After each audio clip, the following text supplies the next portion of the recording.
De alguma forma, a sociedade ela se organizou para deixar o álcool, permitindo que o álcool tivesse um papel muito familiar. Não é difícil para a maioria das pessoas perceber ou entender que a cocaína gera dependência, ou que o crack gera dependência. Todo mundo olha e pensa, não, é claro, cocaína e crack geram dependência. Agora, muita gente ainda se surpreende de pensar, ao descobrir ou até perceber que o álcool tem um potencial de gerar dependência.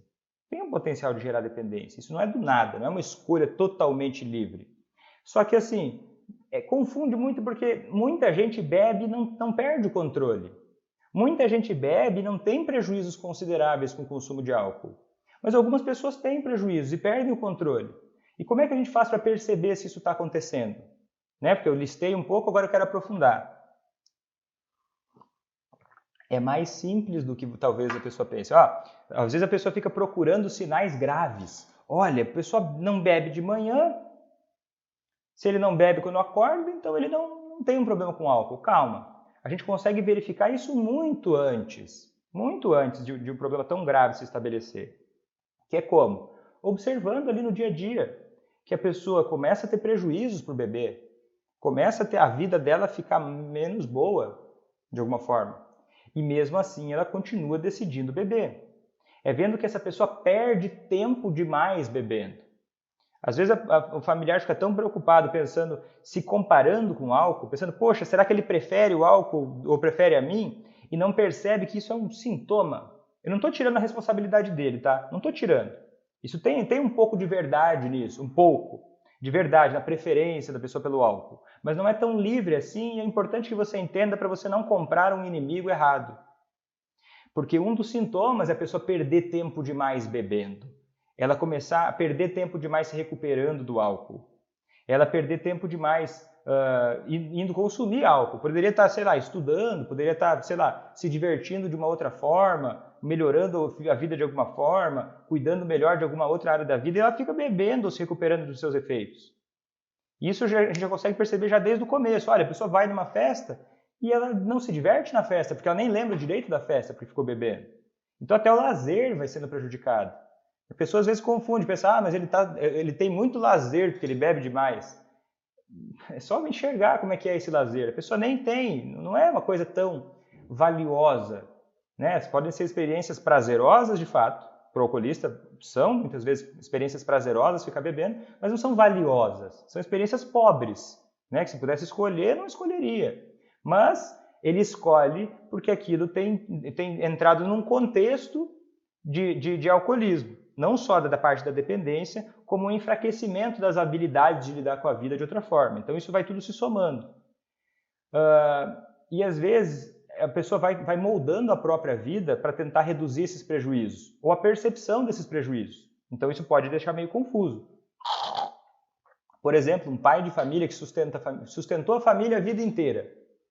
E ele bebia de vez em quando, não era grande coisa, sustentou a família a vida inteira. Daí ele se aposenta, ele é muito rígido, não consegue lidar muito com a aposentadoria, e ele acaba bebendo demais, não passa tempo de qualidade com a família, porque fica só bebendo, e acaba justificando isso, dizendo que já está cumprindo com todas as suas responsabilidades. Ele acredita que só fornecer dinheiro seja tudo o que se espera dele. E pode até pensar que beber é um tipo de recompensa pelos anos de trabalho, e até achar mesmo, ao mesmo tempo ele pode achar que ele não é tão importante assim no convívio familiar.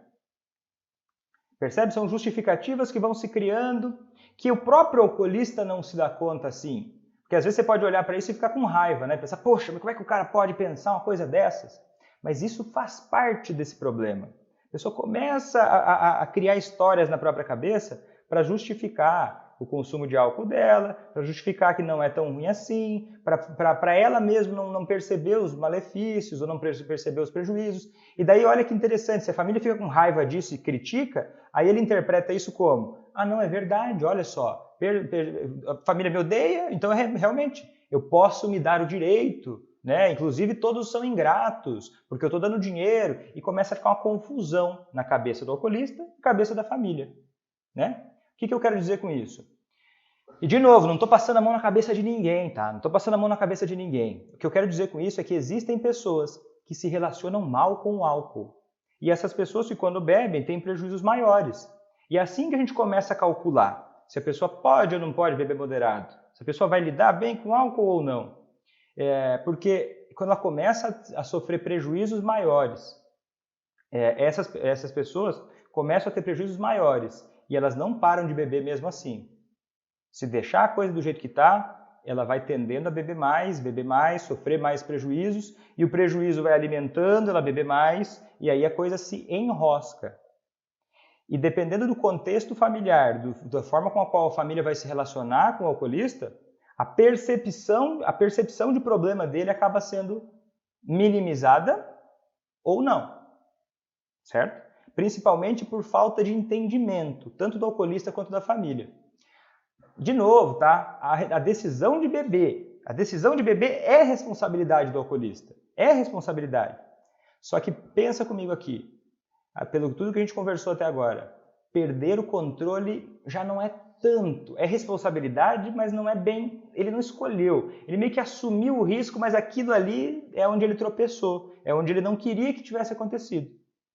O prejuízo não é o que ele quer, o que os alcoolistas em geral querem, pode perguntar para eles, é beber sem ter prejuízos. Esse é o sonho, e é isso que não vira realidade. E o que acontece? Deixa eu te explicar melhor isso com um conceito, tá? Porque isso pode ficar confuso para algumas pessoas.